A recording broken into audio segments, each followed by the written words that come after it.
ಆತ್ಮೀಯ ವಿದ್ಯಾರ್ಥಿಗಳೇ, ಇವತ್ತಿನ ತರಗತಿಗೆ ನಮ್ಮನ್ನು ಕೂಡ ಸ್ವಾಗತವನ್ನು ಕೊಡ್ತಾ ಇವತ್ತಿನ ತರಗತಿಯಲ್ಲಿ 8ನೇ ತರಗತಿಯ 2ನೇ ಗದ್ಯ ಭಾಗವಾಗಿರತಕ್ಕಂತಹ ಸಾರ್ಥಕ ಬದುಕಿನ ಸಾಧಕ ಈ ಒಂದು ಗದ್ಯ ಭಾಗವನ್ನ ಅಧ್ಯಯನ ಮಾಡೋಣ. ಈಗಾಗಲೇ ಕಳೆದ ತರಗತಿಯಲ್ಲಿ ಈ ಒಂದು ಗದ್ಯ ಭಾಗದ ಒಂದು ಆರಂಭಿಕ ಮೊದಲ ತರಗತಿಯನ್ನ ಅಧ್ಯಯನವನ್ನು ಮಾಡಿರಿ. ಈಗ 2ನೇ ತರಗತಿಯಲ್ಲಿ ಆ ಗದ್ಯ ಭಾಗಕ್ಕೆ ಸಂಬಂಧಪಟ್ಟಂತಹ ಮತ್ತೊಂದಷ್ಟು ವಿಚಾರಗಳನ್ನ ತಿಳ್ಕೊಳ್ಳೋಣ.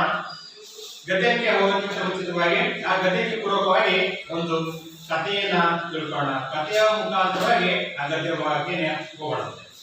ಮೊದಲ ತರಗತಿಯಲ್ಲೂ ಕೂಡ ಒಂದು ಕಥೆಯನ್ನ ಹೇಳಿದ್ದೆ, ಒಬ್ಬ ಸಾಧಕರ ಕುರಿತಂತೆ ಕಥೆ ಹೇಳಿದ್ದೆ. ಯಾರ ಸಾಧಕ ಗೊತ್ತಾ?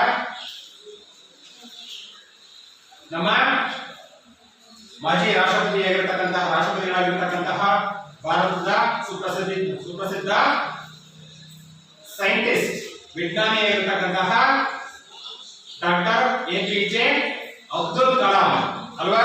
ನೆನಪಾದ ಕಥೆ. ಈಗ ಅವರ ಒಂದು ಜೀವನ ಸಾಧನೆಯ ಕುರಿತಂತೆ ಒಂದಷ್ಟು ಕಥೆಯನ್ನ, ಅವರ ಒಂದು ಜೀವನದ ಏಳುಬೀಳುಗಳನ್ನ, ಇಷ್ಟು ಕಷ್ಟ ಒಂದು ಬಡತನದ ಕುಟುಂಬದಲ್ಲಿ ಉಳ್ಕೊಂಡು ಹುಟ್ಟಿ ಹೇಗೆ ಒಂದು ಸಾಧನೆಯ ಮೆಟ್ಟಿಲನ್ನ ಏರಿದ್ರು ಅನ್ನೋದನ್ನ ತಿಳ್ಕೊಂಡಿದ್ವಿ. ಹಾಗೆ ಇವತ್ತಿನ ತರಗತಿಯಲ್ಲೂ ಕೂಡ ಮತ್ತೊಂದು ಕಥೆಯನ್ನ ತಿಳ್ಕೊಳ್ಳೋಣ.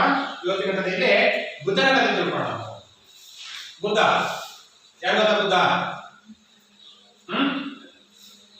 ಯಾರು? ಬುದ್ಧ ಗೌತಮ ಬುದ್ಧ ಅಂತ ಕರೀತೀವಿ. ಬೌದ್ಧ ಧರ್ಮದ ಸ್ಥಾಪಕ ಗೌತಮ ಬುದ್ಧ ಅಂತ ನೋಡಿ. ಇವನ್ನ ನಾವು ಕ್ರಿಸ್ತಪೂರ್ವದಲ್ಲಿ ಬರ್ತಕ್ಕಂತಹ ವ್ಯಕ್ತಿಯವನು, ಶುದ್ಧೋಧನ ಮಗ, ತಾಯಿ ತ್ರಿಶಾಲಾದೇವಿ, ಒಬ್ಬ ಆಗರ್ಭ ಶ್ರೀಮಂತ ರಾಜನಿಗೆ ಏನು ಬಡತನ ಅಂದ್ರೆ ಗೊತ್ತಿಲ್ಲ, ಕಷ್ಟ ಅಂದ್ರೆ ಗೊತ್ತಿಲ್ಲ, ನೋವು ಅಂದ್ರೆ ಕೂಡ ಗೊತ್ತಿಲ್ಲ. ಅಂತಹ ಒಬ್ಬ ರಾಜನ ಅಂತಂದಾಗ ಅವರ ಒಂದು ಶ್ರೀಮಂತಿಕೆ ಬಗ್ಗೆ ನಾವು ಹೇಳಲೇಬೇಕಾಗಿಲ್ಲ. ತುಂಬಾ ಆಗರ್ಭ, ಏನೇ ಬೇಕು ಹಸುವಾಗಕ್ಕಿಂತ ಮುಂಚಿತವಾಗಿ ಊಟ ಸಿಗುತ್ತೆ, ಬಯಕೆ ಆಗೋಕ್ಕಿಂತ ಮುಂಚಿತವಾಗಿ ಅವ್ನು ಬಯಸಿದ್ದೆಲ್ಲದೂ ಕೂಡ ಸಿಗ್ತಾ ಹೋಗುತ್ತೆ. ಸುಖದ ಸುಪ್ಪತ್ತಿಗೆ ತೇಲಾಡತಕ್ಕಂತಹ ಒಂದು ಕುಟುಂಬದಲ್ಲಿ ಉಳಿದಂತವನು ನಮ್ಮ ಗೌತಮ ಬುದ್ಧ. ಮೊದಲನೆಯ ಹೆಸರು ಸಿದ್ಧಾರ್ಥ ಅಂತೇಳಿ ಅವನ ಹೆಸರು. ಹೇಳಿದ್ವಿ ರಾಜನ ಮಗ. ಅವನು ಸಾಮಾನ್ಯವಾಗಿ ಮಕ್ಕಳು ಹುಟ್ಟಿದಂತ ಸಂದರ್ಭದಲ್ಲಿ ಜ್ಯೋತಿಷ್ಯವನ್ನ ಕೇಳತಕ್ಕಂಥದ್ದು ನಾವು ಕಾಣ್ತೀವಿ. ಹಾಗೆ ಒಬ್ಬನ ರಾಜನಾಗಿರ್ತಕ್ಕಂಥ ತಂದೆಯಾಗಿರ್ತಕ್ಕಂಥ ಶುದ್ಧೋಧನ ತನ್ನ ಒಂದು ಜಾತಕವನ್ನ, ತನ್ನ ಮಗನ ಜಾತಕವನ್ನ ಹೇಳಿದ ಸಂದರ್ಭದಲ್ಲಿ ಯಾವುದು ಋಷಿ ಮುನಿಗಳು ಹೇಳ್ತಂತೆ, ಏನಪ್ಪ ಅಂದ್ರೆ ಇವನೊಬ್ಬ ಮುಂದೆ ಇಡೀ ಭೂಮಂಡಲವನ್ನು ಆಳ್ತಕ್ಕಂತಹ ಒಬ್ಬ ಪ್ರಬಲ ಚಕ್ರಾಧಿಪತಿಯಾಗಿ ಆಳ್ವಿಕೆ ಮಾಡ್ತಾನೆ, ಅಥವಾ ಇಡೀ ಜಗತ್ತಿಗೆ ಬೆಳಕನ್ನು ನೀಡತಕ್ಕಂತಹ ಒಬ್ಬ ಪ್ರಸಿದ್ಧ ಸನ್ಯಾಸಿ ಆಗ್ತಾನೆ ಅಂತೇಳಿ ಜ್ಯೋತಿಷ್ಯ ಹೇಳ್ತಾರೆ. ಯಾವುದೇ ಒಬ್ಬ ರಾಜನಿಗೆ ತನ್ನ ಮಗ ಸನ್ಯಾಸಿ ಆಗ್ತಕ್ಕಂಥದ್ದು ಇಷ್ಟ ಇಲ್ಲ. ಅದೇ ರೀತಿಯಾಗಿ ತನ್ನ ನಂತರ ತನ್ನ ಮಗ ಮುಂದಿನ ರಾಜ ಆಗಬೇಕು ಅಂತ ಹೇಳ್ಬಿಟ್ಟು ಸಹಜವಾದಂತಹ ಆಸೆಯನ್ನ ಶುದ್ಧೋಧನ ಹೊಂದುತ್ತಾನೆ. ಹಾಗಾಗಿ ಆ ಪ್ರಕಾರವಾಗಿ ತನ್ನ ಒಂದು ಮಗನ ರಾಜನಾಗಬೇಕು ಅಂತ ಹೇಳ್ಬಿಟ್ಟು ಅದಕ್ಕೆ ಬೇಕಾಗಿರ್ತಕ್ಕಂಥ ಸಕಲ ಏರ್ಪಾಡುಗಳನ್ನು ಮಾಡ್ತಾ ಹೋಗ್ತಾನೆ. ಅಂದ್ರೆ ಅವನಿಗೆ ಯಾವುದೇ ರೀತಿಯ ಕಷ್ಟ ಅಂದ್ರೇನು, ನೋವು ಅಂದ್ರೇನು, ದುಃಖ ಅಂದ್ರೇನು, ಯಾವುದೇ ತರದ ದುಃಖ ದುಮ್ಮಾನಗಳು ಗೊತ್ತಾಗದಾಗೆ ಬಹಳ ಸುಖವಾಗಿ ಸಂತೋಷದಿಂದ ನೆಮ್ಮದಿಯಿಂದ ಬದುಕಕ್ಕ ಒಂದು ವ್ಯವಸ್ಥೆಯನ್ನ ಮಾಡ್ಕೊಡ್ತಾರೆ. ಬಿಸಿಲಿನ ಒಂದು ಸಣ್ಣ ಕಿರಣಗಳು ಕೂಡ ಮೇಲೆ ಸೋಕದಾಗೆ ಎಲ್ಲಾ ತರದ ವ್ಯವಸ್ಥೆಯನ್ನ ಮಾಡಿ ಕೊಟ್ಟಿರ್ತಾರೆ. ನೋಡಿ, ಇಂತಹ ಒಂದು ಶ್ರೀಮಂತಕ ಮಂತ್ರದಲ್ಲಿ ಹುಟ್ಟಂತಹ ಇವನಿ ಸಿದ್ಧಾರ್ಥನಿಗೆ ಅಷ್ಟೇ ಸುಂದರವಾಗಿರ್ತಕ್ಕಂಥ ಒಬ್ಬ ತರುಣಿ ಯಶೋಧನೆಯ ಜೊತೆ ಕೊಟ್ಟು ಮದುವೆಯನ್ನು ಕೂಡ ಮಾಡ್ತಾನೆ. ಜೊತೆಗೆ ಒಂದು ಮಗು ಕೂಡ ಆಗುತ್ತೆ. ಮಗುವಿನ ಹೆಸರು ರಾಹುಲ್ ಅಂತ ಹೇಳಿದ್ರು. ನೋಡಿ, ಇಷ್ಟೆಲ್ಲ ಈಗ ತಂದೆಗೂ ಕೂಡ ವಯಸ್ಸಾಯ್ತು, ತನ್ನ ನಂತರದಲ್ಲಿ ಇವನು ಕೂಡ ರಾಜ ಆಗ್ಬೇಕಲ್ವಾ. ಹಂಗಾಗಿ ಇವನಿಗೆ ಏನ್ ಮಾಡೋಣ, ರಾಜನ ಪಟ್ಟಾಭಿಷೇಕ ಕಟ್ಟಬೇಕಲ್ಲ. ಪಟ್ಟಾಭಿಷೇಕ ಕಟ್ಟಬೇಕಂತ ಬಿಟ್ಟು ಎಲ್ಲ ಸಕಲ ಸಿದ್ಧತೆಯನ್ನು ಮಾಡ್ಕೊಂಡ. ಸೊ ಹಾಗಾಗಿ ಕೊನೆಗೆ ಪಟ್ಟಾಭಿಷೇಕ ನಾಳೆ ಕಟ್ಟಬೇಕು, ಒಂದು ದಿನ ರಾಜ್ಯವನ್ನ ಸುತ್ತರ್ಕೊಂಡು ಬರ್ಲಿ ಅಂತ ಬಿಟ್ಟು ಎಲ್ಲಾ ವ್ಯವಸ್ಥೆಯನ್ನ ಮಾಡ್ಕೊಡ್ತಾನೆ. ಇಡೀ ಊರಿಗೆ ಡಂಗುರ ಸೋಲ್ತಾನೆ. ಊರಿಗೆ ಏನು ಹೋಗ್ತಕ್ಕಂಥ ರಥದ ಏನು ಬೀದಿ ಹೋಗುತ್ತೋ ಆ ಬೀದಿ ತುಂಬಾ ಚೆನ್ನಾಗಿ ಶುಚಿಗೊಳಿಸಿ ಶುಭ್ರಗೊಳಿಸಿ ನೀರೆಲ್ಲ ಹಾಕಿ ರಂಗೋಲಿ ಇಟ್ಟು ಕಲರ್ ಸಗಣಿ ತುಂಬಾ ಬಂದ್ಬಿಟ್ಟು ರಂಗೋಲಿ ಹಾಕಿಬಿಟ್ಟು ತುಂಬಾ ಅಲಂಕಾರದಿಂದ ಹೊಡೆದ್ರೆ ಇಡೀ ಊರೇ ಜಗಮಗಿಸ್ಬೇಕು. ಎಲ್ಲರೂ ಕೂಡ ಸುಖವಾಗಿ ಸಂತೋಷದ ನೆಮ್ಮದಿಯಿಂದ ಬದುಕ್ತಾ ಇದ್ದಾರೆ, ನನ್ನಂಗೆ ಇದ್ದಾರೆ ಅಂತೇಳಿ ಅವ್ರು ಅಂದ್ಕೋಬೇಕು. ಆ ರೀತಿಯಾಗಿ ಅಂದ್ಕೋಬೇಕಂತ ಎಲ್ಲಾ ವ್ಯವಸ್ಥೆ ಮಾಡ್ತಾರೆ. ಆದ್ರೆ ವಿಧಿ ನಿಯಮವನ್ನು ತಪ್ಪಿಸಲಿಕ್ಕೆ ಯಾರಿಂದಲೂ ಕೂಡ ತಪ್ಪಿಸ್ಲಿಕ್ಕೆ ಆಗಲ್ಲ. ಒಬ್ಬನ ರೋಗಿನ ನೋಡ್ತಾರಂತೆ, ವಯಸ್ಸಾಗಿರ್ತಕ್ಕಂಥ ಮುದುಕನನ್ನ ನೋಡ್ತಾರಂತೆ, ಒಬ್ಬ ಸನ್ಯಾಸಿನಂತ ನೋಡ್ತಾರಂತೆ, ಒಂದು ಹೆಣವನ್ನು ಕೂಡ ನೋಡ್ತಾರಂತೆ. ಸೊ ಯಾವಾಗ ಇವನ್ನೆಲ್ಲವನ್ನೂ ಕೂಡ ಅವನು ನೋಡ್ತಾನೋ, ಸೊ ಜೀವನ ಅಂದ್ರೆ ನಶ್ವರ. ಸೊ ಇದರೊಳಗೆ ನಾನೇನೋ ಮಾಡ್ತಾ ಇದೀನೋ, ಜೀವನ ನಡೆಸ್ತಾ ಇದೀನೋ, ಇದೆಲ್ಲ ಜೀವನ, ಇದು ಕೇವಲ ಕ್ಷಣಿಕ ಮಾತ್ರ, ಇದರ ಹೊರತಾಗಿ ಮತ್ತೇನೋ ಇದೆ ಅನ್ನೋದು ಅರಿವಾಗುತ್ತದೆ. ಹಾಗಾಗಿ ಇಂತಹ ಕ್ಷಣಿಕ ಸುಖಕ್ಕಾಗಿ ಇದೇನಾದ್ರು ಅನುಭವಿಸ್ತಕ್ಕಂಥದ್ದು ನಾನು ಬೇಡ ಅಂತ ಹೇಳ್ಬಿಟ್ಟು ರಾತ್ರಿಯಲ್ಲಿ ಯೋಚನೆ ಮಾಡ್ಕೊಪ್ಪ, ರಾತ್ರಿಯೆಲ್ಲ ಕೂಡ ಮಲಗಿರ್ತಕ್ಕಂಥ ಒಂದು ಸಂದರ್ಭದಲ್ಲಿ ಚೇತಕ್ಕಂಥ ಒಂದು ಕುದುರೆಯನ್ನ ಇರ್ಬಿಟ್ಟು ಎಲ್ಲವನ್ನೂ ಕೂಡ ನೋಡ್ರಲ್ಲಿ ತನ್ನೊಂದು ರಾಜತ್ವದ ಪದವಿ ತನ್ನ ಮುಂದಿದೆ, ಅಧಿಕಾರ ಇದೆ, ಅಂತಸ್ತಿದೆ, ಶ್ರೀಮಂತಿಕೆ ಇದೆ, ಹೆಂಡತಿ ಇದ್ದಾಳೆ, ಒಬ್ಬ ಮಗ ಕೂಡ ಇದ್ದಾನೆ, ಚಿಕ್ಕ ಹುಡುಗ ಇನ್ನೊವನು 1 ವರ್ಷದ ಹುಡುಗ ಅಂತ ಹೇಳ್ತಾರೆ ಕತೆ. ಸೊ ಈ ರೀತಿ ಎಲ್ಲವನ್ನೂ ಕೂಡ ಬಿಟ್ಬಿಟ್ಟು ಹೋಗ್ತಾನೆ, ದೇಶಾಂತರ ಹೋಗ್ತಾನೆ. ಒಂದು ಅಶ್ವತ್ಥ ಮರದ ಕಡೆ ಕೆಳಗಡೆ ಕುತ್ಕೊಂಡು ಎಷ್ಟೋ ವರ್ಷಗಳ ಕಾಲ ಅನಂತ ತಪಸ್ಸನ್ನ ಮಾಡ್ತಾನೆ. ತಪಸ್ಸು ಮಾಡಿದ್ರ ನೋಡಿ, ಅದರಲ್ಲಿ ಅಷ್ಟೊಂದು ಶ್ರೀಮಂತಿಕೆಯಿಂದ ಬಿಟ್ಟಂತಂದು ಅವಾಗ ಮಳೆಯಲ್ಲಿ ನೆನೀತಾನೆ, ಬಿಸಿಲಲ್ಲಿ ಒಣಗ್ತಾನೆ, ಹಸುವು ನೀರು ಅಂದ್ರೆ ಊಟಕ್ಕೆ ಏನು ಸಿಗದಲೆ ಅಥವಾ ನೀರು ಕುಡಿಲಿಕ್ಕೆ ಏನು ಸಿಗದಲೆ, ಅಂದ್ರೆ ಸಿಗುತ್ತೆ, ಸಿಗಲ್ಲ ಅಂತಲ್ಲ, ಬಟ್ ಸಿಕ್ಕರೂ ಕೂಡ ಎಲ್ಲವನ್ನೂ ಕೂಡ ತ್ಯಜಿಸ್ತಾನೆ. ಹಸಿವು, ಬಾಯಾರಿಕೆ, ನೀರಡಿಕೆ ಎಲ್ಲವನ್ನೂ ಕೂಡ ಸಹಿಸಿಕೊಂಡು, ಎಲ್ಲವನ್ನು ತ್ಯಜಿಸಿ ಎಲ್ಲವನ್ನೂ ಕೂಡ ಸಹಿಸಿಕೊಂಡು ಅಖಂಡ ತಪಸ್ಸನ್ನ ಮಾಡಿ ಏನನ್ನ ನಾನು ಗಳಿಸ್ಬೇಕು, ಪಡಿಬೇಕು ಅನ್ನೋ ಒಂದು ಸಾಧಿಸ್ಬೇಕು, ಅದನ್ನೇ ನಾವು ಸಾಧನೆ ಅಂತ ಹೇಳೋದು. ಸಾಧಿಸ್ಬೇಕಂತ ಹೇಳ್ಬಿಟ್ಟು ಎಲ್ಲ ಕಷ್ಟಗಳನ್ನ, ದುಃಖಗಳನ್ನ ಎಲ್ಲವನ್ನು ಸಹಿಸಿಕೊಂಡು ಗಳಿಸಿಕೊಂಡರ ಪ್ರತಿಫಲವಾಗಿ ಅವನಿಗೆ ಜ್ಞಾನೋದಯ ಆಗುತ್ತೆ. ಅದೇ ಒಂದು ಅಶ್ವತ್ಥ ಮರದ ಬೋಧಿ ವೃಕ್ಷ ಅಂತ ಕೂಡ ಕರಿತೀವಿ. ಅಶ್ವತ್ಥ ಮರದ ಕೆಳಭಾಗದಲ್ಲಿ ಕುತ್ಕೊಂಡು ತಪಸ್ ಮಾಡ್ತಾರೆ ಅಂತ ಸಂದರ್ಭದಲ್ಲಿ ಹಾಗಾಗಿ ಅದನ್ನ ಬೋಧಿ ವೃಕ್ಷ ಅಂತ ಕೂಡ ಕರಿತೀವಿ. ಆ ಜ್ಞಾನವನ್ನು ಪಡ್ಕೊಂತಾನೆ, ಏನು ಪಡಿತಾನೋ ಆ ಜ್ಞಾನವನ್ನ ನಾನು ಕೇವಲ ಒಬ್ಬನೇ ಇಟ್ಕೊಂಡ್ರೆ ಸಾಲಲ್ಲ ಅಂತ ಹೇಳ್ಬಿಟ್ಟು ಇದನ್ನ ಏನ್ ಮಾಡಬೇಕು, 4 ಜನಕ್ಕೆ ಅದನ್ನ ಪ್ರಚಾರ ಮಾಡಬೇಕು, ತಿಳಿಸ್ಬೇಕಂತ ಹೇಳ್ಬಿಟ್ಟು ಇಡೀ ಊರು ಕೇರಿ ಎಲ್ಲವನ್ನು ಕೂಡ ಅಥವಾ ಇಡೀ ದೇಶವನ್ನ ಸುತ್ತಾನೆ. ಸುತ್ಕೊಂಡ್ಬಿಟ್ಟು ಇಡೀ ಬೌದ್ಧ ಧರ್ಮವನ್ನು ಸ್ಥಾಪಿಸುವ ಮುಖಾಂತರ ಬೌದ್ಧ ಧರ್ಮದ ತತ್ವಗಳನ್ನ ಇಡೀ ನಾಡಿಗೆ, ದೇಶಕ್ಕೆ, ಭೂಮಂಡಲಕ್ಕೆ ಪ್ರಚಾರ ಮಾಡ್ಕೊಂತ ನೋಡಿ. ಒಂದು ಕೇವಲ ಒಂದು ರಾಜನಾಗಿದ್ರೆ ಆ ಒಂದು ಪ್ರದೇಶಕ್ಕೆ ಮಾತ್ರ ಸೀಮಿತ ಆಗ್ತಾ ಇಲ್ಲ. ಆ ರಾಜತ್ವದ ಪದವಿಯನ್ನ ಧಿಕ್ಕರಿಸಿ ಯಾವಾಗ ಒಂದು ಅಖಂಡ ತಪಸ್ ಮಾಡಿ ಸನ್ಯಾಸತ್ವವನ್ನ ಪಡ್ಕೊಂಡು ಸನ್ಯಾಸಿಯಾಗಿ ಒಂದು ಬೌದ್ಧ ಧರ್ಮವನ್ನ ಸ್ಥಾಪನೆ ಮಾಡಿ ಪ್ರಚಾರ ಮಾಡಲಿಕ್ಕೆ ಹೊರಟಾರ ಬೌದ್ಧ ಧರ್ಮದ ತತ್ವಗಳನ್ನ, ಆಗೇನ್ ಮಾಡ್ದ, ಅನೇಕ ರಾಜಾದಿರಾಜಗಳು ಅವನು ಕೇಳಬಹುದು. ರಾಜ ಕೇವಲ ಒಬ್ಬ ಸಣ್ಣ ರಾಜ್ಯದ ರಾಜ ಅಷ್ಟೇ ಆಗ್ತಾ ಇದ್ದ. ಈಗ ಎಲ್ಲ ರಾಜರಿಗೆ ಅಧಿರಾಜರಾಗಿ ಮಾಡ್ತಾರೆ. ರಾಜ ಆಗಿಲ್ಲ, ಬಟ್ ಅದೆಲ್ಲಕ್ಕಿಂತ ಉನ್ನತವಾಗಿರ್ತಕ್ಕಂಥ ಒಂದು ಸ್ಥಾನವನ್ನ ಅವನು ಗಳಿಸ್ತಾನೆ. ಅವನೇ ನಮ್ಮ ಸಿದ್ಧಾರ್ಥನೇ ಮುಂದೆ ಗೌತಮ ಬುದ್ಧನಂತೇಳಿ ಹೆಸರು ಪಡ್ಕೊಂಡ ಅಲ್ವಾ. ಹಾಗೆ ಆ ಕಥೆ ಹೇಳ್ತಾ ನೋಡಿ, ಅವನು ಕೂಡ ಸಾಧಕ. ಈ ರೀತಿಯಾಗಿ ಸಾಧಕರು ನಮ್ಮ ಭಾರತದಾದ್ಯಂತ ಅನೇಕ ಸಾವಿರಾರು ಸಂಖ್ಯೆಯಲ್ಲಿ, ಲಕ್ಷಾಂತರ ಸಂಖ್ಯೆಯಲ್ಲಿ ಬರತಕ್ಕಂಥ ಒಂದು ಸಾಧಕರ ಇತಿಹಾಸವನ್ನ ತಿಳಿಯುವ ಮುಖಾಂತರವಾಗಿ ನಾವು ಕೂಡ ಒಂದು ಸಾಧನೆಯ ಮನಸ್ಸನ್ನ ತಂದ್ಕೋಬೇಕು. ಮನಸ್ಸಿನ ಸಾಧನೆ ತಂದ್ಕೊಟ್ಟು ಜೊತೆಗೆ ಆ ಸಾಧನೆಯನ್ನ ಸಾಧಿಸತಕ್ಕಂತಹ ಗುಣ ನಮ್ಮಲ್ಲಿ ಕೂಡ ಬೆಳೆಯಬೇಕು ಅನ್ನೋದು ಹೇಳ್ತಾ ಈ ಒಂದು ಪಾಠವನ್ನ ಈಗ ಮುಂದುವರಿಸೋಣ. ಹಾಗೆ ಕಳೆದ ತರಗತಿಯಲ್ಲಿ ಮಾಡಿದಂತಹ ಪಾಠಕ್ಕೆ ಕೆಲವೊಂದು ಪ್ರಶ್ನೆಗಳನ್ನ ಕೇಳುವ ಮುಖೇನ ಇವತ್ತಿನ ತರಗತಿಗೆ ಹೋಗೋಣ. ಹಾಗಾದ್ರೆ ಈ ಒಂದು ಸಾಧಕ ಬದುಕಿನ ಸಾಧಕ ಈ ಗದ್ಯ ಭಾಗ ಇದೆಯಲ್ವಾ, ಈ ಗದ್ಯ ಭಾಗವನ್ನ ಬರೆದಿರ್ತಕ್ಕಂತಹ ಲೇಖಕರು ಯಾರು?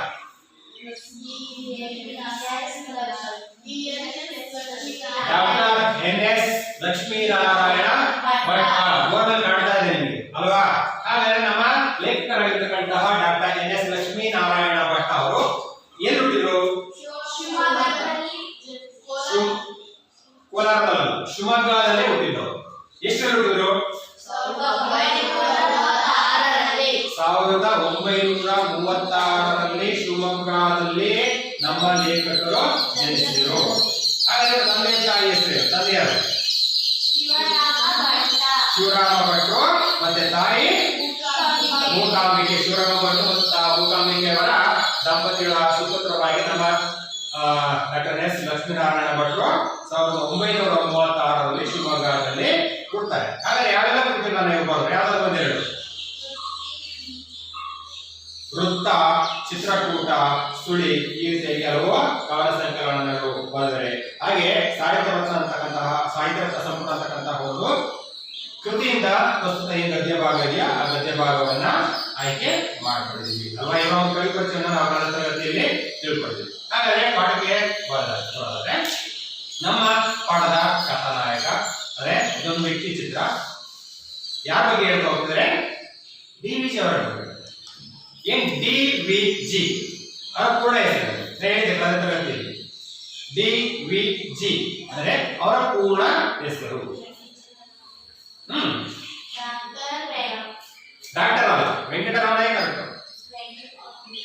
ದೇವನಹಳ್ಳಿ ವೆಂಕಟರಮಣ ಗುಂಡಪ್ಪ, ದೇವನಹಳ್ಳಿ ವೆಂಕಟರಮಣ ಗುಂಡಪ್ಪ ಅಂದ್ರೆ ಡಿ.ವಿ.ಜಿ ಅಂತೇಳಿ ಶಾಲೆಗೆ ನಾವು ಕರೀತೀವಿ.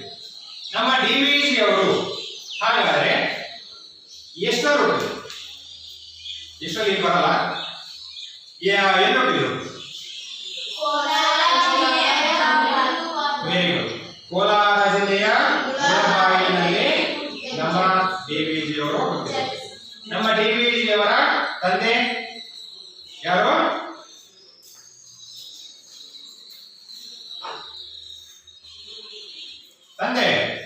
ತಂದೆ ತಾಯಿ ವೆಂಕಟರಮಣಯ್ಯ ಮತ್ತು ತಾಯಿ ಅಲ್ವೇಲಮ್ಮ. ಡಿ.ವಿ.ಜಿ ಅವರ ತಂದೆ ವೆಂಕಟರಮಣಯ್ಯ ಮತ್ತು ತಾಯಿ ಅಲ್ವೇಲಮ್ಮ ಅಂತಕ್ಕಂತಹ ದಂಪತಿಗಳ ಸುಪುತ್ರರಾಗಿ ನಮ್ಮ ಡಿ.ವಿ.ಜಿ ಅವರು ಜನಿಸಿದ್ದಾರೆ. ಸುಸಂಸ್ಕೃತ ಕುಟುಂಬ, ವೇದಶಾಸ್ತ್ರ ಸಂಪನ್ನರಿದ್ದಂತಹ ಕುಟುಂಬ. ಹಾಗಾಗಿ ಅವರ ಬಾಲ್ಯದಲ್ಲಿಯೇ ಆ ಒಂದು ಶಾಸ್ತ್ರ ಸಂಪ್ರದಾಯ ಮಡಿ ಅಂತಕ್ಕಂಥದ್ದು ಅವರ ಜೀವನದ ಬೆಳವಣಿಗೆ ಹಂತದಲ್ಲಿ ಅವರ ಮೇಲೆ ವ್ಯಕ್ತಿತ್ವ, ಒಂದು ಉತ್ತಮ ವ್ಯಕ್ತಿತ್ವವನ್ನು ರೂಪಿಸಿಕೊಳ್ಳುವುದರಲ್ಲಿ ಅವು ಕಾರಣ ಆಗ್ತವೆ. ಅಂತಹ ಒಂದು ಸುಸಂಸ್ಕೃತ ಕುಟುಂಬದಲ್ಲಿರುವಂತಹ ಇವರು ಅದೇ ಒಂದು ಸುಸಂಸ್ಕೃತ ಸಂಸ್ಕೃತಿಯನ್ನ ಅವರು ಕೂಡ ಮೈಗೂಡಿಸ್ಕೊಂತ ಹೋಗ್ತಾರೆ. ಇಂತಹ ಡಿ.ವಿ.ಜಿಯ ವ್ಯಕ್ತಿತ್ವದ ಮೇಲೆ ಪ್ರಭಾವವನ್ನ ಬೀರಿದಂತಹ ವ್ಯಕ್ತಿಗಳು ಎಷ್ಟು ಜನ? ಇಬ್ಬರು. ಯಾರ್ಯಾರು?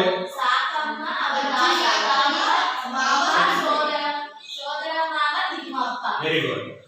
ಅವರ ಡಿ.ವಿ.ಜಿ ಅವರ ವ್ಯಕ್ತಿತ್ವದ ಮೇಲೆ ಪ್ರಭಾವ ಬೀರಿದಂತಹ ವ್ಯಕ್ತಿಗಳು ಇಬ್ರು. ಒಂದು ಅವರ ತಾಯಿಯ ತಾಯಿ ಅದೇ ಅವರ ಅಜ್ಜಿ ಆಗ್ತಾರೆ, ಮತ್ತೊಬ್ರು ಅವರ ಸೋದರ ಮಾವ ತಿಮ್ಮಪ್ಪ. ಅವರ ಪ್ರತಿಯೊಂದು ಪದ್ಯದ ಕೊನೆಯಲ್ಲಿ ಮಂಕುತಿಮ್ಮ ಅಂತ ಬರ್ತಾ ಹೋಗುತ್ತೆ. ಆ ಮಂಕುತಿಮ್ಮಕ್ಕೆ ಪ್ರೇರಕರಾಗಿ ನಿಂತವರು ಇದೇ ನಮ್ಮ ಪ್ರೇರಕ ಶಕ್ತಿ ನಲ್ಲಿದೆ ನಮ್ಮ ಸೋದರ ಮಾವ ತಿಮ್ಮಪ್ಪ ಅಲ್ವಾ. ಹಾಗೆ ಡಿ.ವಿ.ಜಿ ಅವರ ಕುಟುಂಬ ಕೂಡ ತುಂಬಾ ಕಷ್ಟದಲ್ಲಿರ್ತಕ್ಕಂಥದ್ದು, ಬಡತನದಲ್ಲಿ ಇದ್ದಿತ್ತು. ಹಾಗಾಗಿ ಅವರ ಒಂದು ವಿದ್ಯಾಭ್ಯಾಸ ಏನು ಊರಲ್ಲಿತ್ತು ಅಷ್ಟು ಮಾತ್ರ ಓದಿಸಿರೋ ತಂದೆ. ಮುಂದೆ ಅವರು ಓದಲಿಕ್ಕೆ ಸಾಧ್ಯ ಆಗೋದಿಲ್ಲ. ಹಾಗಾಗಿ ಅವರನ್ನು ಓದನ್ನ ಅಲ್ಲಿಗೆ ನಿಲ್ಸೋಣ ಅಂತ ಹೇಳ್ಬಿಟ್ಟು ಅವ್ರ ತಂದೆ ನಿರ್ಧಾರವನ್ನು ಕೈಗೊಳ್ತಾರೆ. ಸೊ ಅಂತ ಒಂದು ಸಂದರ್ಭದಲ್ಲಿ ಅವರಿಗೆ ದಾರಿದೀಪವಾಗಿ ಬಂದಂತವರು ಒಬ್ಬ ವ್ಯಕ್ತಿ ಬರ್ತಾರೆ. ಯಾರವರು? ರಸೂಲ್ ಖಾನ್. Very good.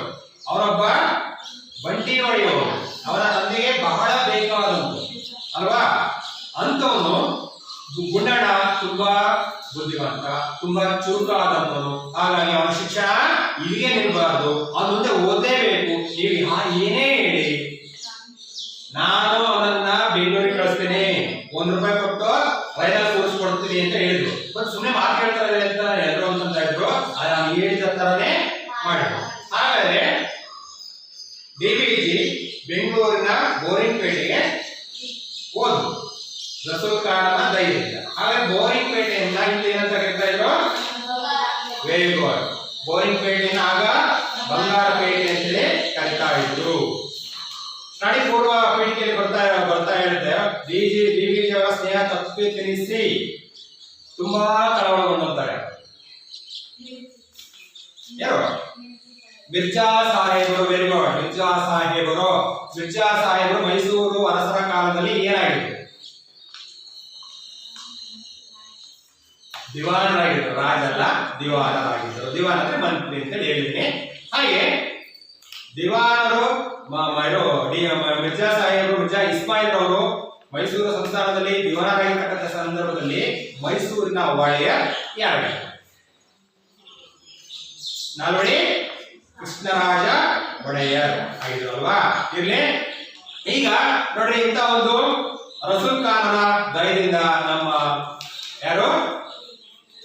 ಗುಂಡಪ್ಪನವರು ಬೆಂಗಳೂರಿನ ಬೋರಿಂಗ್ಪೇಟೆಗೆ ಬಂದ್ರು ಅಲ್ವಾ.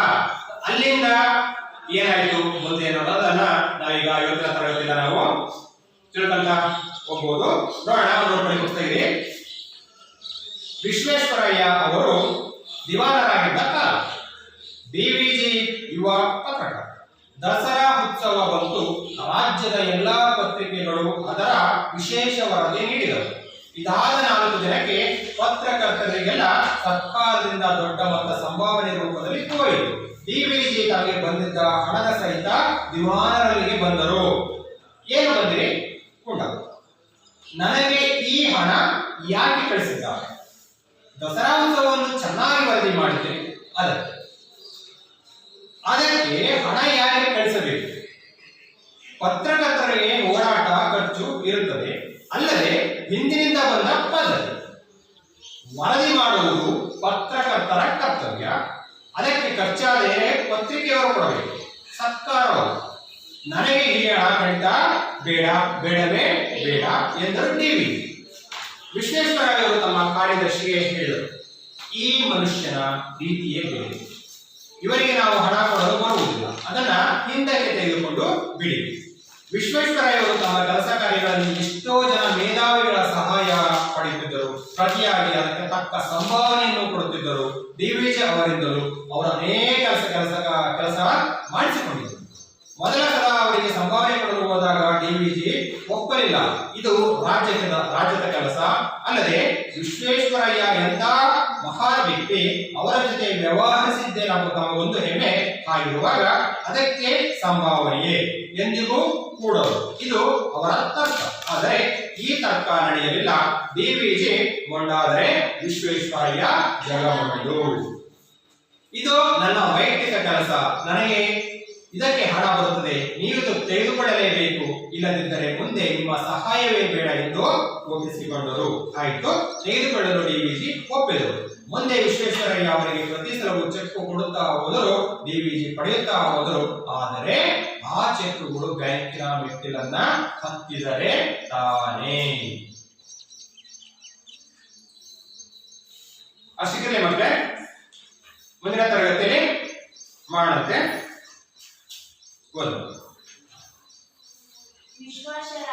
ವಿಶ್ವೇಶ್ವರಯ್ಯ ಅವರ ದಿವಾನರಾಗಿದ್ದ ಡಿವಿಜಿ ಆಗ ಯುವ ಪತ್ರಕರ್ತ. ದಸರಾ ಉತ್ಸವ ಬಂತು. ರಾಜ್ಯದ ಎಲ್ಲ ಪತ್ರಿಕೆಗಳು ಅದರ ವಿಶೇಷ ವರದಿ ನೀಡಿದ್ದವು. ಇದಾದ 4 ದಿನಕ್ಕೆ ಪತ್ರಕರ್ತರಿಗೆಲ್ಲ ಸರ್ಕಾರದಿಂದ ದೊಡ್ಡ ಮೊತ್ತ ಸಂಭಾವನೆ ರೂಪದಲ್ಲಿ ಹೋಗಿತ್ತು. ಡಿವಿಜಿ ತಮಗೆ ಬಂದಿದ್ದ ಹಣದ ಸಹಿತ ದಿವಾನರಲ್ಲಿಗೆ ಏನು ಬಂದಿರಿ ಗುಂಡಪ್ಪ, ನನಗೆ ಈ ಹಣ ಯಾಕೆ ಕಳಿಸಿದ್ದಾರೆ? ದಸರಾ ಉತ್ಸವವನ್ನು ಚೆನ್ನಾಗಿ ವರದಿ ಮಾಡಿದ್ದೀರಿ, ಅದಕ್ಕೆ ಹಣ ಯಾಕೆ ಕಳಿಸಬೇಕು? ಪತ್ರಕರ್ತರಿಗೆ ಓಡಾಟ ಖರ್ಚು ಇರುತ್ತದೆ, ಅಲ್ಲದೆ ಹಿಂದಿನಿಂದ ಬಂದ ಪದ್ಧತಿ. ವರದಿ ಮಾಡುವುದು ಪತ್ರಕರ್ತರ ಕರ್ತವ್ಯ, ಅದಕ್ಕೆ ಖರ್ಚಾದರೆ ಪತ್ರಿಕೆಯವರು ಕೊಡಬೇಕು, ಸರ್ಕಾರವಲ್ಲ. ನನಗೆ ಈ ಹಣ ಖಂಡಿತ ಬೇಡವೇ ಬೇಡ ಎಂದು ಡಿವಿಜಿ ವಿಶ್ವೇಶ್ವರಯ್ಯ ಅವರು ತಮ್ಮ ಕಾರ್ಯದರ್ಶಿಗೆ ಹೇಳಿದರು, ಈ ಮನುಷ್ಯನ ರೀತಿಯೇ ಬೇರೆ, ಇವರಿಗೆ ನಾವು ಹಣ ಕೊಡಲು ಬರುವುದಿಲ್ಲ, ಅದನ್ನು ಹಿಂದಕ್ಕೆ ತೆಗೆದುಕೊಂಡು ಬಿಡಿ. ವಿಶ್ವೇಶ್ವರಯ್ಯ ಅವರು ತಮ್ಮ ಕೆಲಸ ಕಾರ್ಯಗಳಲ್ಲಿ ಎಷ್ಟೋ ಜನ ಮೇಧಾವಿಗಳ ಸಹಾಯ ಪಡೆಯುತ್ತಿದ್ದರು. ಪ್ರತಿಯಾಗಿ ಅದಕ್ಕೆ ತಕ್ಕ ಸಂಭಾವನೆಯನ್ನು ಕೊಡುತ್ತಿದ್ದರು. ಡಿವಿಜಿ ಅವರಿಂದಲೂ ಅವರ ಅನೇಕ ಕೆಲಸ ಮಾಡಿಸಿಕೊಂಡಿದ್ದುಂಟು. ಮೊದಲ ಸಲ ಅವರಿಗೆ ಸಂಭಾವನೆ ಕೊಡಲು ಹೋದಾಗ ಡಿವಿಜಿ ಒಪ್ಪಲಿಲ್ಲ. ಇದು ರಾಜ್ಯದ ಕೆಲಸ, ಅಲ್ಲದೆ ವಿಶ್ವೇಶ್ವರಯ್ಯ ಎಂತ ಮಹಾ ವ್ಯಕ್ತಿ, ಅವರ ಜೊತೆಗೆ ವ್ಯವಹರಿಸಿದ್ದೇ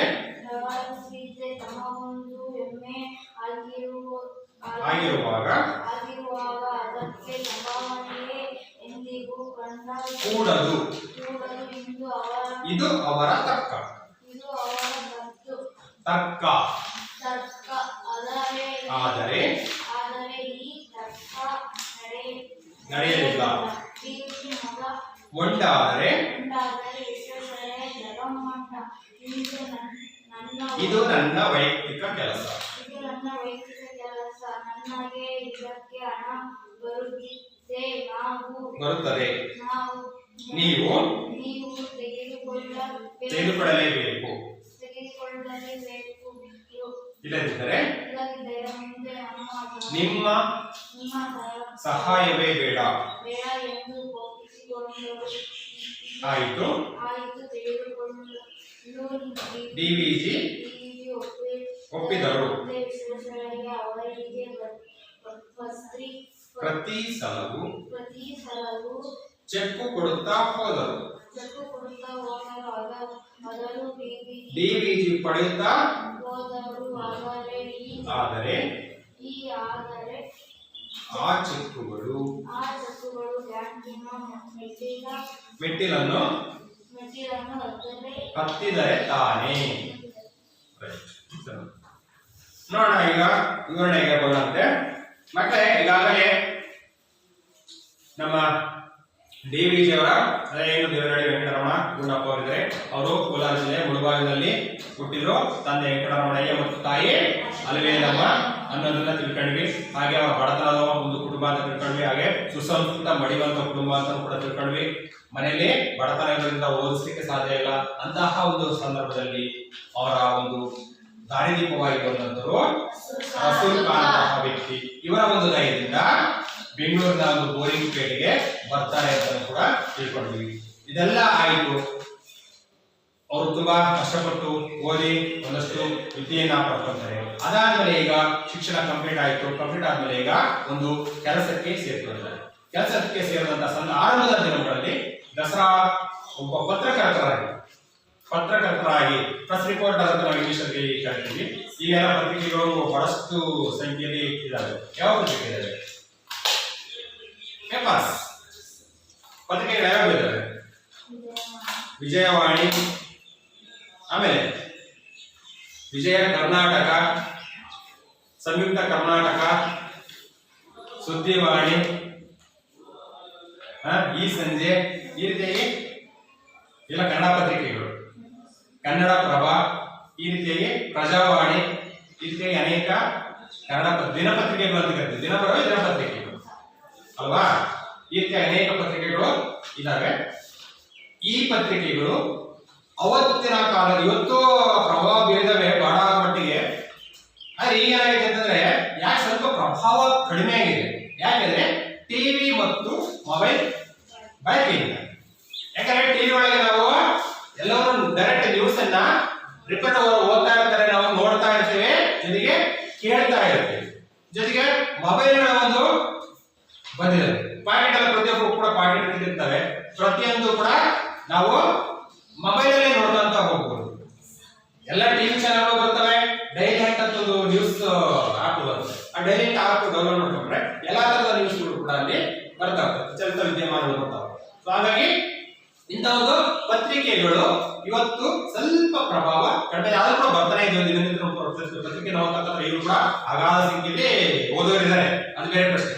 ಆದ್ರೂ ಸ್ವಲ್ಪ ಟಿವಿ ಮೊಬೈಲ್ ನೋಡುವವರ ಸಂಖ್ಯೆ ಹೆಚ್ಚಾಗಿದೆ. ಆದ್ರೆ ಅವತ್ತಿನ ಕಾಲದಲ್ಲಿ ಪತ್ರಿಕೆಗಳು ಅತ್ಯಂತ ಅತ್ಯಂತ ಅತ್ಯಂತ ಪ್ರಭಾವಿ ಮಾಧ್ಯಮವಾಗಿತ್ತು. ಯಾಕಂದ್ರೆ ಟಿವಿ ಇಲ್ಲ, ಮೊಬೈಲ್ ಇಲ್ಲ, ಎರಡು ಇರೋದ್ರಿಂದ ಪ್ರತಿಯೊಂದು ವಿಚಾರಗಳನ್ನು ಕೂಡ ಪತ್ರಿಕೆಯ ಮುಖೇನ ಅವತ್ತಿನ ಜನ ತಿಳ್ಕೋಬೇಕಾಗಿತ್ತು. ಹಾಗಾಗಿ ಅಂತಹ ಪತ್ರಿಕೆಯಲ್ಲಿ ವರದಿಯನ್ನು ಬರೀತಕ್ಕಂತಹ ಒಬ್ಬ ಯುವ ಪತ್ರಕರ್ತರಾಗಿ ಯಾರು ಸೇರ್ಕೊಂಡಿದ್ರು? ಡಿ.ವಿ. ಗುಂಡಪ್ಪನವರು. ಈಗ ಅದೇ ಬರ್ತಾ ಇದೆ, ಪಾಠಕ್ಕೆ ಬರ್ತಾ ಇದೆ. ಈಗ ಪಾಠ ಮಾಡಿದ್ರೆ ಅರ್ಥ ಆಗುತ್ತೆ ನಿಮಗೆ. ವಿಶ್ವೇಶ್ವರಯ್ಯ ಅವರು ದಿವಾನರಾಗಿದ್ದ ಕಾಲ. ದಿವಾನ ಅಂದ್ರೆ ಹೇಳಿದ್ರೆ ಏನ್ ದಿವಾನ ಅಂದ್ರೆ?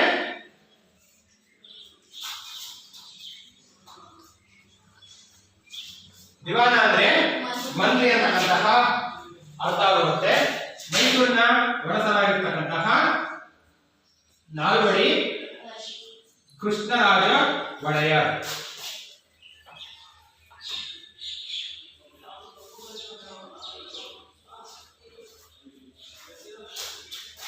ಮಿರ್ಜಾ ಸಾಹೇಬ್ ಅಂತ ನಿನ್ನೆ ಪಾಠದ ಆರಂಭದಲ್ಲಿ ಬಂತಲ್ಲ, ಅವರು ವಿಶ್ವೇಶ್ವರಯ್ಯನವರ ತದನಂತರದಲ್ಲಿ ಬರ್ತಕ್ಕಂತಹ ದಿವಾನರು. ಅಷ್ಟೊತ್ತಿಗೆ ಡಿ.ವಿ.ಜಿ ಅವರು ಅವತ್ತಿನ ಸಮಾಜದಲ್ಲಿ ತುಂಬಾ ಒಂದಷ್ಟು ಹೆಸರನ್ನು ಕೂಡ ಗಳಿಸಿರ್ತಾರೆ, ಜನಪ್ರಿಯತೆಯನ್ನು ಕೂಡ ಗಳಿಸಿರ್ತಾರೆ. ಆದ್ರೆ ಇದು ಪ್ರಾರಂಭ ಅಲ್ಲ ಅಂತ. ವಿಶ್ವೇಶ್ವರಯ್ಯನವರು ಮಿರ್ಜಾ ಇಸ್ಮಾಯಿಲರ ಅದಕ್ಕಿಂತ ಮುಂಚೆ ವಿಶ್ವೇಶ್ವರಯ್ಯರು ಮೈಸೂರು ಸಂಸ್ಥಾನದ ದಿವಾನರಾಗ್ತಾರೆ. 1912ರಲ್ಲಿ ಅವರು ಮದ್ರಾಸಲ್ಲಿ ಇಂಜಿನಿಯರ್ ಆಗಿ, ಅಲ್ಲಿಂದ ನಮ್ಮ ಮೈಸೂರಿಗೆ ನಾಲ್ವಡಿ ಕೃಷ್ಣರಾಜ ಒಡೆಯರ್ ಅವರು ಒಬ್ಬ ಇಂಜಿನಿಯರ್ ಆಗಿ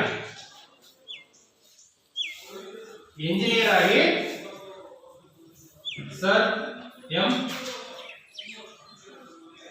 ವಿಶ್ವೇಶ್ವರಯ್ಯ ಇವರನ್ನ ಕರೆಸ್ಕೊಂತಾರೆ. 1912ರಲ್ಲಿ ಸರ್ ವಿಶ್ವೇಶ್ವರಯ್ಯ ಅವರು ಮೈಸೂರು ರಾಜ್ಯಕ್ಕೆ ಕರೆಸ್ಕೊಂತಾರೆ. ಅವರಿಗೆ ಕೊಟ್ಟಂತಹ ಕೆಲಸ ಯಾಕಪ್ಪ ಕರೆಸಿರಂತಂದ್ರೆ KRS ಗೊತ್ತಲ್ಲ, ಎಲ್ಲಿದೆ?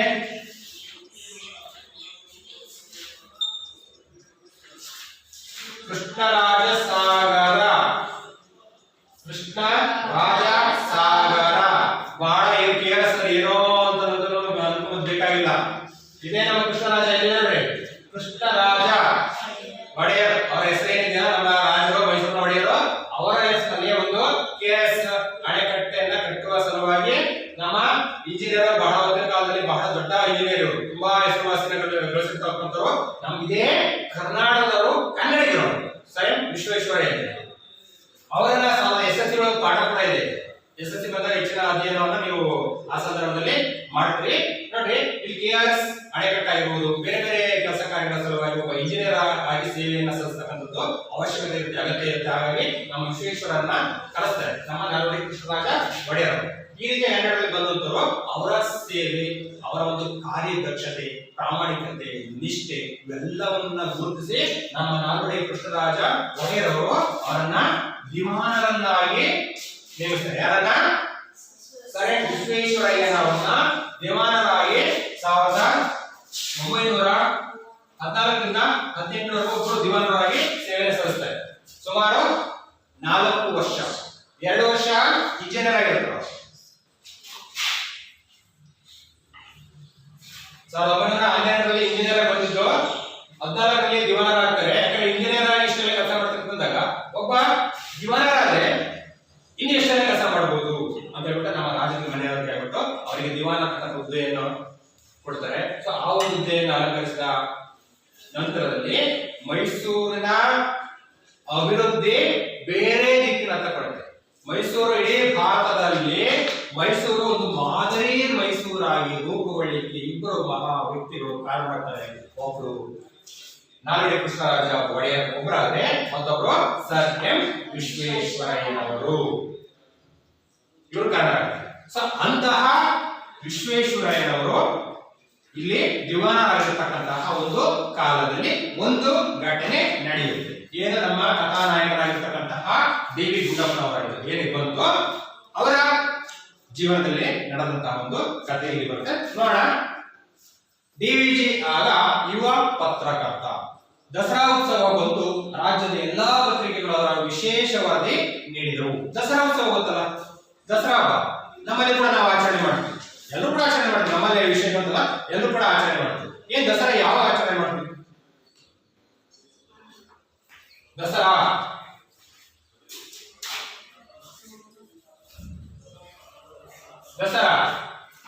ಅಕ್ಟೋಬರ್ ತಿಂಗಳು ಬರುತ್ತೆ. ದಸರಾ ರಜೆ ಸಿಗಲ್ಲ ನಿಮಗೆ? ಯಾವಾಗ ಬರ್ತಾರೆ ದಸರಾ ರಜೆ? ದಸರಾ ರಜೆ ಯಾವಾಗ ಬರ್ತಾರೆ? ದಸರಾ ಹಬ್ಬ ಬಂದ್ರೆ ರಜೆ, ದಸರಾ ರಜೆ ಕೊಡೋದು. ಮೊದಲ ಫಸ್ಟ್ ಟೈಮ್ ಎಕ್ಸಾಮ್ ಆಗುತ್ತೆ, ಫಸ್ಟ್ ಟೈಮ್ ಎಕ್ಸಾಮ್ ಅಲ್ವಾ? ಪ್ರಥಮ ಸೆಮಿಸ್ಟರ್ ಎಕ್ಸಾಮ್ ಆಗುತ್ತೆ. ಮುಂಚೆ ಅರ್ಧ ವರ್ಷ ಪರೀಕ್ಷೆ ಅಂತ ಕರೀತಾರೆ, ಈ ತರ ಹೇಳ್ತಾರೆ. ಅದಾದ ನಂತರದಲ್ಲಿ 15 ದಿನಗಳ ಕಾಲ ನಿಮಗೆ ರಜೆ ಕೊಡ್ತಾರೆ. ಆ ರಜದಲ್ಲಿ ನಿಂತಕ್ಕಂಥ ರಜದಲ್ಲಿ ನೆನಪಿರಲ್ವಾ? ಅಬ್ದುಲ್ ಹುಡುಗ ಇದ್ರೆ ನೆನಪಿರಲ್ಲ ನಿಮಗೆ. ಹಬ್ಬ ಅಂದ್ರೆ 2 ದಿನ, ಅಷ್ಟೇ 9 ದಿನಗಳ ಕಾಲ ನಡೀತಕ್ಕಂಥ ಒಂದು ಹಬ್ಬ ಅದು. ಆದ್ರೆ ನಾವು ನಮ್ಮ ಮನೆಗಳಲ್ಲಿ ಮಾಡ್ತಕ್ಕಂಥ ಕೇವಲ 2 ದಿನ ಮಾತ್ರ ಮಾಡ್ತೀವಿ. ಒಂದು ಆಯುಧ ಪೂಜೆ ಮೊದಲನೇ ದಿನ, 2ನೇ ದಿನ ವಿಜಯದಶಮಿ ಅಂತೇಳಿ 2 ದಿನ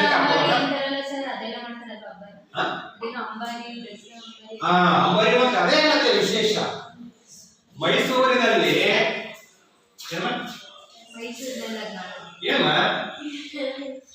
ಮೈಸೂರಿನಲ್ಲಿ ಸುಮಾರು 9 ದಿನಗಳ ಕಾಲ ಮಾಡ್ತಾರೆ. ಅದ್ದೂರಿಯಾಗಿ 9 ದಿನಗಳ ಕಾಲ ಅದ್ದೂರಿಯಾಗಿ ಮಾಡ್ತಾರೆ. ಕೆಲವು ಮನೆಗಳಲ್ಲಿ ಮೈಸೂರನ್ನ ಒಳಗೊಂಡಂತೆ ಈ ಬೇರೆ ಬೇರೆ ನಗರಗಳಲ್ಲೂ ಇವನ್ ಬೆಂಗಳೂರಲ್ಲೂ ಕೂಡ ಪ್ರತಿ ಮನೆಗಳಲ್ಲೂ ಕೂಡ 9 ದಿನಗಳ ಕಾಲ ಗೊಂಬೆಗಳನ್ನ ಕೂರಿಸ್ತಾರೆ. ದಸರಾದ ವಿಶೇಷತೆ ಏನಪ್ಪಾ ಅಂದ್ರೆ ಗೊಂಬೆಗಳನ್ನ ಕೂರಿಸ್ತಕ್ಕಂಥದ್ದು ದಸರಾದ ವಿಶೇಷತೆ. ಮೈಸೂರಿನಲ್ಲಿ ನಿಂತಕ್ಕಂಥದ್ದು ಹೇಳೋದಾದ್ರೆ 9 ದಿನಗಳು ಕೂಡ ಬಹಳ ಸಂಭ್ರಮದಿಂದ ಆಚರಣೆನ ಮಾಡ್ತಾರೆ. 9ನೇ ದಿನದ ಕೊನೆಯಲ್ಲಿ ಲಾಸ್ಟ್ ಮುಂಚೆಲ ಒಂದು ಆನೆ ಮೇಲೆ 750 ಕೆಜಿ ತೂಕದ ಎಷ್ಟು ಕೆಜಿ 750 ಕೆಜಿ ತೂಕದ ಒಂದು ಅಂಬಾರಿಗೆ ಮುಂಚೆ ರಾಜರು ಕೊಡ್ತಾ ಇದ್ರು. ರಾಜರ ಒಂದು ಮೆರವಣಿಗೆ ಮಾಡ್ತಾ ಇದ್ರು. ಆದ್ರೆ ಈಗ ಬದಲಾಗಿದೆ. ಈಗ ಒಂದು ಮೈಸೂರಿನ ಅಧಿದೇವತೆಯಾಗಿರತಕ್ಕಂತಹ ಶ್ರೀ ಚಾಮುಂಡೇಶ್ವರಿ ದೇವಿಯ ವಿಗ್ರಹವನ್ನ ಆ ಒಂದು ಅಂಬಾರಿಯಲ್ಲಿ ಕೂರಿಸಿ ಬಹಳ ಅದ್ದೂರಿಯಾಗಿ ಉತ್ಸವ ಆಗುತ್ತೆ. ಅಂಬಾರಿ ನಡೆಯುತ್ತೆ. ಅದೆಲ್ಲ ಬರುತ್ತೆ. ಕಥೆ ತಿಳ್ಕೊಳ್ಳಿ ನೀವು. ಅದು 9 ದಿನಗಳ ಕಾಲ ನಡೆಯೋದ್ಕಿಂತ ಆ ಕೊನೆಯ ದಿನ ಈ ಅಂಬಾರಿ ಉತ್ಪಡವಾಗಿದೆಯಲ್ಲ ಅದು ಬಹಳ ವಿಶೇಷ. ಈ ಅಂಬಾರಿ ಉತ್ಸವವನ್ನ ನೋಡುವ ಸಲುವಾಗಿ ದೇಶ ವಿದೇಶಗಳಿಂದಲೂ ಕೂಡ ಅದೆಷ್ಟೋ ಪ್ರವಾಸಿಗರು ನಮ್ಮ ಮೈಸೂರಿಗೆ ಬರ್ತಾರೆ. ಅದನ್ನು ನೋಡ್ಬಿಟ್ಟು ಕಣ್ತುಂಬ್ಕೊಂತಾರೆ. ಇವತ್ತು ಕೂಡ ನಾವು ನೋಡ್ರಿ ವಿಶೇಷವಾಗಿ ಟಿವಿಗಳಲ್ಲಿ ಅವತ್ತು ಇಡೀ ದಿನ ಪ್ರಚಾರ ಮಾಡ್ತಿರ್ತಾರೆ ಮೈಸೂರು ಅಂಬಾರಿ ಉತ್ಸವವನ್ನ ವಿಶೇಷವಾಗ್ತಾರೆ. ಇದಕ್ಕೆ ಒಂದೊಂದು ಜಿಲ್ಲೆಯಿಂದಲೂ ಕೂಡ ಒಂದೊಂದು ಸ್ತಬ್ಧ ಚಿತ್ರಗಳ ಪ್ರದರ್ಶನ ನಡೀತಾ ಇರುತ್ತೆ. ಸಾಕಷ್ಟು ಜನಪದ ಕಲೆಗಳ ಒಂದು ಕಲೆಗಳು ಭಾಗವಹಿಸುತ್ತಾರೆ. ಆ ತಂಡಗಳ ಒಂದು ವಿಶೇಷ ನೃತ್ಯ ಪ್ರಕಾರಗಳನ್ನ ಹಾಡುಗಾರಿಕೆಗಳನ್ನ ಕೂಡ ಮಾಡ್ತಾರೆ. ಡೊಳ್ಳು ಕುಣಿತ, ಯಕ್ಷಗಾನ, ವೀರಗಾಸೆ. ಸೊ ಈ ರೀತಿಯಾಗಿ ಸಾಕಷ್ಟು ಕಲಾವಿದರು ಕೂಡ ಭಾಗವಹಿಸ್ತಾರೆ. ಈ ರೀತಿಯ ಬಹಳ ತುಂಬಾ ವಿಜೃಂಭಣೆಯಿಂದ ನಡೀತಕ್ಕಂಥ ಒಂದು ಉತ್ಸವ ದಸರಾ ಅಂತಕ್ಕಂಥದ್ದು ಅವತ್ತಿನ ಕಾಲದ ಇವತ್ತಿನಲ್ಲ ಅವತ್ತಿನ ಸುಮಾರು ವರ್ಷಗಳಿಂದ ಪ್ರಾರಂಭ ಆಗಿರ್ತಕ್ಕಂಥದ್ದು. ಅದು ನಡೀತಕ್ಕಂತಹ ಒಂದು ಸಂದರ್ಭ ಯಾವಾಗ ನಮ್ಮ ಮೈಸೂರಿನಲ್ಲಿ ನಮ್ಮ ವಿಶ್ವೇಶ್ವರಯ್ಯನವರು ದಿವಾನ ಆಗಿರ್ತಕ್ಕಂಥ ಒಂದು ಸಂದರ್ಭ. ಅಂತ ಒಂದು ಸಂದರ್ಭದಲ್ಲಿ ಒಂದು ದಸರಾ ಉತ್ಸವ ನಡೆಯುತ್ತೆ. ಆ ದೂರ ಪತ್ರಿಕೆಗಳು ಬಹಳ ಪ್ರಬಲ ಮಾಧ್ಯಮ ಆಗಿತ್ತು. ಇವತ್ತು ಟಿವಿ ಒಳಗೆ ತೋರಿಸ್ತಾ ಇದ್ರೆ ಪತ್ರಿಕೆಯಲ್ಲೂ ಕೂಡ ಬರುತ್ತೆ. ಹಾಗೆ ಅವತ್ತಿನ ಕಾಲದಲ್ಲಿ ಪತ್ರಿಕೆಯಲ್ಲೂ ಕೂಡ ದಸರಾದ ಒಂದು ವರದಿಯನ್ನ ಬರೆದಿದ್ದಾರೆ. ಸಾಕಷ್ಟು ಪತ್ರಿಕೋದ್ಯಮ ಮಿತ್ರರು ಬಂದಿರ್ತಕ್ಕಂಥ ಎಲ್ಲರೂ ಕೂಡ ವರದಿ ಬರೆದಿರ್ತಾರೆ. ವರದಿ ಮಾಡಿದ ನಂತರದಲ್ಲಿ ನಮ್ಮ ವಿಶ್ವೇಶ್ವರ ಏನ್ ಮಾಡ್ತಾರೆ, ಎಲ್ಲಾ ದಸರಾ ಮುಗಿದಾದ್ಮೇಲೆ ಇವರ ಪತ್ರಿಕೆ ಈ ವರದಿಗಾರನ ಸಾಕಷ್ಟು ಏನು ಪತ್ರಿಕೋದ್ಯಮ ಮಿತ್ರರು ಬಂದ ಎಲ್ಲರೂ ಕೂಡ ಕರೆಸ್ಬಿಟ್ಟು ಒಂದು ಸಂಭಾವನೆ ನೀವು ದಸರಾ ಉತ್ಸವವನ್ನ ಚೆನ್ನಾಗಿ ವರದಿ ಬರ್ತಿದ್ದೀಪ ನೀನು ತಾವ ನೀವು ಒಂದಿಷ್ಟು ದುಡ್ಡು ಅಂತಿಟ್ಟು ಎಲ್ಲರೂ ಪಾಪ ಹಂಚಿಕೆ ಮಾಡ್ತಾರೆ. ನೋಡಿ ಹಂಚಿಕೆ ಮಾಡಿದ್ರು. ಇದಾದ್ಮೇಲೆ ಏನಾಯ್ತು ನೋಡೋಣ. ಇದಾದ 4 ದಿನಕ್ಕೆ ಪತ್ರಕರ್ತರಿಗೆಲ್ಲ ಸರ್ಕಾರದಿಂದ ದೊಡ್ಡ ಮೊತ್ತ ಸಂಭಾವನೆ ರೂಪದಲ್ಲಿ ಹೋಯಿತು. ಸರ್ಕಾರದಲ್ಲಿ ಇದೆ ನಮ್ಮ ನಾಲ್ವಡಿ ಕೃಷ್ಣರಾಜ ಒಡೆಯರ್ ಅವರೇ ಸರ್ಕಾರ ಬಂದು ನಮ್ಮ ರಾಜರು ಅವರ ಪರವಾಗಿ ನಮ್ಮ ದಿವಾನರು ಅವರು ಎಲ್ರಿಗೂ ಹಣವನ್ನ ಕಳಿಸ್ತಾರೆ. ದೊಡ್ಡ ಮೊತ್ತ ತುಂಬಾ ಕಡಿಮೆ ಮಾಡ್ತಾರೆ. ದೊಡ್ಡ ಮೊತ್ತದಲ್ಲಿ ಸಂಭಾವನೆ ಕಳಿಸ್ತಾರೆ. ಡಿವಿಗೆ ತಮಗೆ ಬಂದ ಹಣದ ಸಹಿತ ದಿವಾನರಿಗೆ ಬಂದಿದ್ರು. ನೋಡಿ ಈ ರೀತಿಯಾಗಿ 100 ಸಂಖ್ಯೆಯಲ್ಲಿ ವರದಿಗಾರರು ಬಂದಿರ್ತಾರೆ. ಎಲ್ರಿಗೂ ಇರ್ತಾರೆ ಪಾಪ ಇಸ್ಕೊಂಡು ಏನೋ ಒಂದು ಸರ್ಕಾರದಿಂದ ಒಂದು ಕಾಣಿಕೆ ಬಂದಾಗ ಅದನ್ನ ಕಣ್ಗೊತ್ಬಿಟ್ಟು ಜೋಬಲ್ಲಿ ಇಟ್ಕೊಂಡು. ಆದ್ರೆ ನಮ್ಮ ಡಿವಿಜಿ ಅವರು ಸರ್ಕಾರದಿಂದ ಬಂದಿರತಕ್ಕಂಥದ್ದು ಒಂದು ರೀತಿಯ ಗೌರವನೇ ಹೌದು, ಆದ್ರೆ ಇವರ ಒಂದು ಭಾವನೆ ಬೇರೆ ರೀತಿಯಲ್ಲಿ.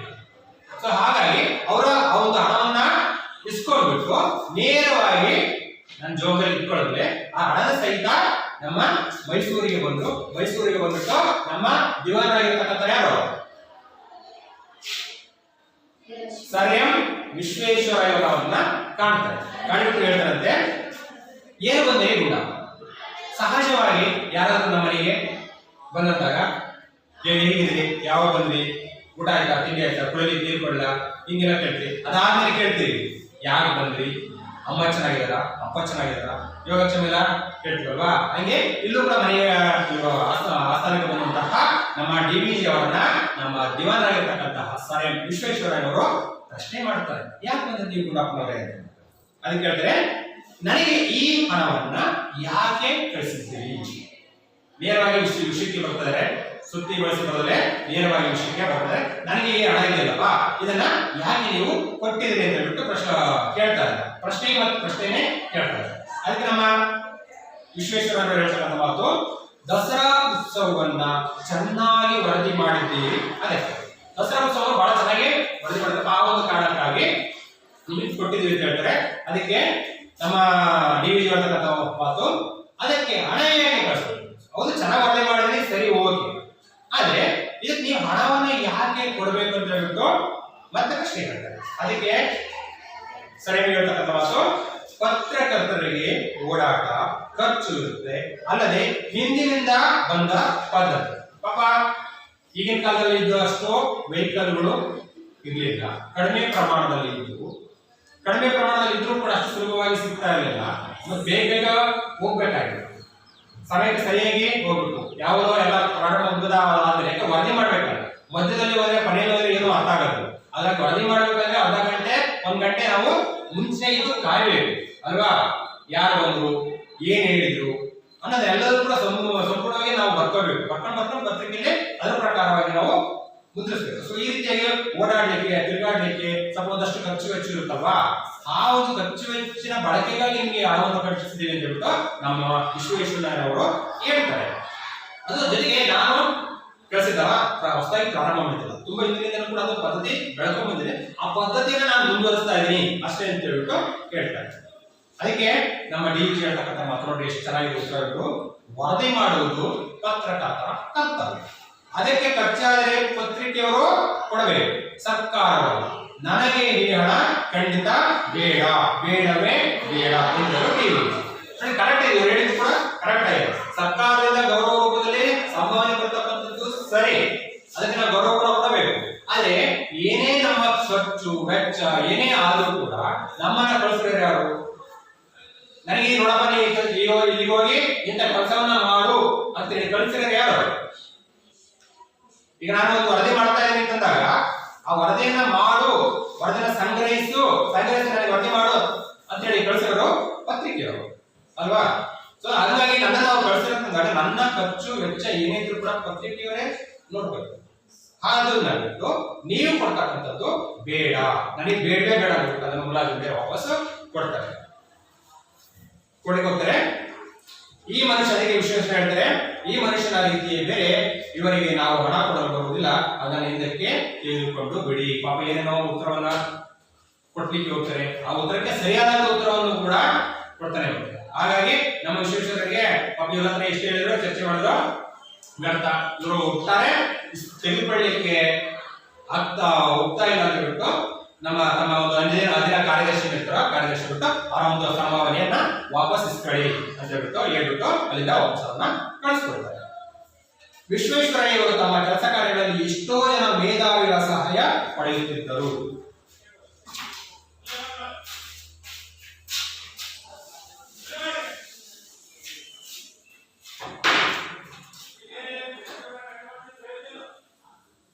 ಮೇಧಾವಿ ಅಂದ್ರೆ ಬುದ್ಧಿವಂತ,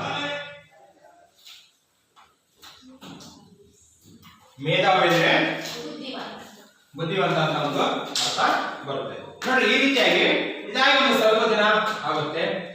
ವಿಶ್ವೇಶ್ವರಯ್ಯ ಒಂದು ಮೈಸೂರು ಅಂತಕ್ಕಂಥ ಸಂಸ್ಥಾನದಲ್ಲಿ ಒಂದು ಉನ್ನತವಾದಂತಹ ಹುದ್ದೆಯನ್ನು ಅಲಂಕರಿಸಿದಂದಾಗ ಅವ್ರು ಹಲವಾರು ನೂರಾರು ಕೆಲಸ ಕಾರ್ಯಗಳನ್ನ ಮಾಡ್ತಾ ಇರಬೇಕಾಗುತ್ತೆ, ಸಾವಿರಾರು ಕೆಲಸ ಕಾರ್ಯಗಳನ್ನ ಮಾಡಿಸ್ಬೇಕಾಗುತ್ತೆ.